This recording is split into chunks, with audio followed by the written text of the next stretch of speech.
We're all learning a new vocabulary: epidemiology, COPD, underlying disease.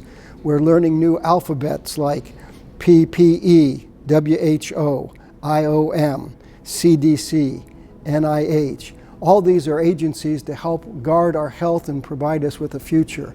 But these are things we've never heard of before in our life. We've had a crash course on contagious diseases. Did you know that our attitudes are also contagious? We cannot overemphasize that point. Paul is all about attitude in the book of Philippians. One of the things he says is people are doing things to be multiplying my pain while I'm in prison, and I don't care. They're preaching Christ, and that's good enough for me.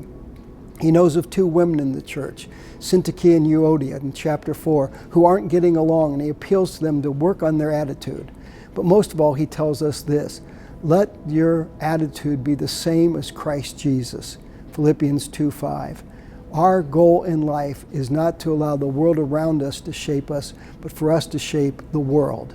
And we begin by having Christ at the center of our life and thinking like Jesus thinks, having the attitude that Jesus has. Have you ever been arrested? Have you been falsely imprisoned? Have you been shipwrecked? Have you been adrift at sea? Have you been snake bitten lately?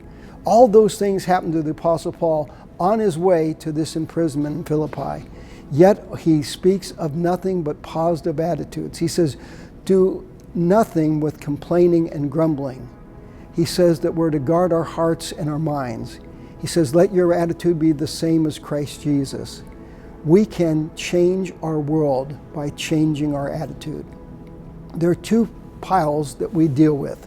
Pile number one are things that we can't do anything about, and pile number two is the pile of the things that we can do something about. We make a mistake when we live in the pile of things we can do nothing about. Mark Twain in his humor says, everybody complains about the weather, but nobody does anything. His point is, nobody can do anything. So why do we kick around the things that we cannot control? But we can control our attitude, and our attitude can give us a new sense of hope and a new sense of power. Attitude is so important. There was a time when a man by the name of James Stockdale was in a POW camp in North Vietnam. He lived there for 7 years. He said there was a group of people who made it through, and it was all based upon their attitude. We would think, of course, that's the optimists. The optimists are the ones that got through a POW camp. He says, no, not really. The optimist said, they'll rescue us by Christmas, and Christmas came, Christmas went, and we weren't rescued. They'll rescue us by Easter, and Easter came and went, and we weren't rescued. Well, they'll rescue us before fall, and fall came and went, and they weren't rescued, and then we were back to Christmas again. He said they were so discouraged they gave up hope because their expectations, their attitudes were so detached from reality. The pessimists didn't do any better. The ones who made it are the ones who said, for me to live is Christ, to die is gain.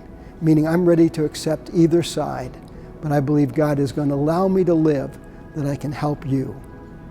God has a purpose. Our attitude matters. It really does count.